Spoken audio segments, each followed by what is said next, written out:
Telugu Desam party అధికారంలోకి వచ్చిన తర్వాత ఈ 6 నెలల కాలంలో ఈ నియోజకవర్గానికి వాళ్ళు ఏం చేశారు అని అడిగితే ఇలా వైఎస్ఆర్ కాంగ్రెస్ పార్టీకి స్ట్రాంగ్ గా ఉన్న లీడర్లు, పేద ప్రజల కోసం పనిచేసే లీడర్ల ఇంటి ముందు గుమ్మాలు కొట్టడం, వాళ్ళ పొలాలకి అడ్డంగా గోడలు కట్టడం, అలాగే వాళ్ళ మీద తప్పుడు కేసులు పెట్టి పోలీసులతో వాళ్ళని బెదిరించడం, ఇలాంటి నీతిమాలిన చర్యలు చేస్తున్నారే తప్ప వాళ్ళు ఇచ్చిన సూపర్ 6 కానీ లేదా మిగతా వాగ్దానాలు కానీ ఏవి నెరవేర్చకుండా ఏ విధంగా ప్రజల్ని మోసం చేశారో ప్రజలందరికీ ఇప్పుడే అర్థం అయిపోయింది.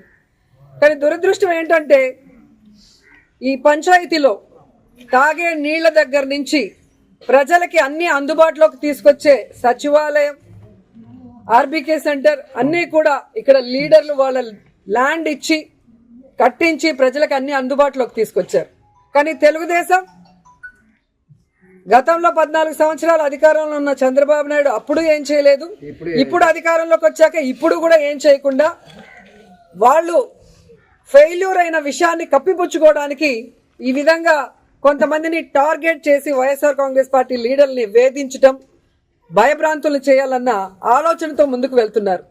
వాళ్ళు అర్థం చేసుకోవాల్సింది ఒక్కటే, మా నాయకుడు జగన్మోహన్ రెడ్డి గారు భయం అనేది ఆయన బ్లడ్ లో లేదు. ఆయన వెనక పనిచేస్తున్న మేమందరం కూడా జగనన్న సైనికులుగా ముందుకు వెళ్తున్నాం. ఎవరికి భయపడే పరిస్థితి లేదు. ఎందుకంటే వైఎస్ఆర్ కాంగ్రెస్ పార్టీలో మేము ఎవరు తప్పు చేయలేదు. 5 ఏళ్లు కూడా ప్రజలకి మంచే చేశాం, నియోజకవర్గాలన్నీ అభివృద్ధి చేశాం. ఈరోజు మీరు మోసంతో అధికారంలోకి వచ్చారు, ఈవీఎంలు మ్యానిపులేట్ చేసి వచ్చారు, ఏ విధంగా సూపర్ 6లు అంటూ ప్రజల్ని మోసం చేసి వచ్చారు. మీరు సిగ్గుపడాలి, మేము సిగ్గుపడాల్సిన అవసరం లేదు. కానీ ఈరోజు టీడీపీ వాళ్ళని హెచ్చరిస్తున్నాం, ఇలాంటి పనికిమాలిన కార్యక్రమాలు మరొకసారి చేస్తే సహించేది లేదు.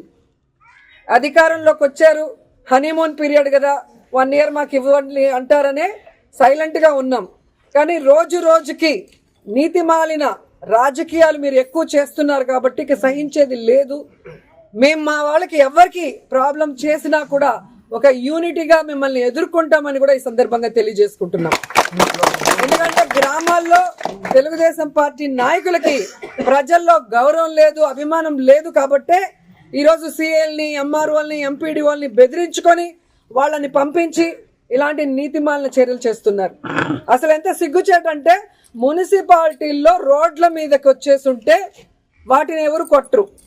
రోడ్ ఎక్కడుంది, ఇల్లు ఎక్కడుంది, ఇంటి ముందున్న దాన్ని కొట్టడానికి నోటీసు పాత డేట్లో నిన్నే కొట్టారు అంటే ఆఫీసర్లు కూడా ఎంత దిగజారిపోయారు అనేది ఇక్కడ అర్థమవుతుంది.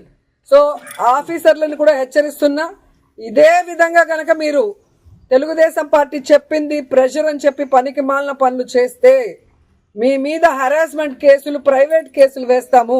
ప్రతి ఒక్కటి మా దగ్గర మీ మాట్లాడింది, మీరు ఇక్కడికి వచ్చి మీరు బిహేవ్ చేసింది, మీరు ఆ నోటీస్ అతికిచ్చిన డేటు, టైము అన్నీ కూడా మా దగ్గర ఉన్నాయి.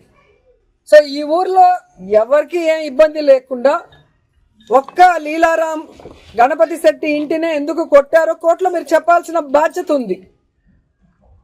అలాగే ఏ ఊర్లో అయితే మీరు ఇలాంటి రూల్స్ కి విరుద్ధంగా చేస్తున్నారో వాటి అన్నిటికీ కూడా సమాధానం చెప్పే విధంగా మిమ్మల్ని కోర్టులో నిలబెడతామని కూడా ఎంఆర్ఓకి, ఎంపీడీఓకి, పోలీస్ వ్యవస్థకి కూడా హెచ్చరిస్తున్నాం. సో ఎవరు భయపడాల్సిన అవసరం లేదు.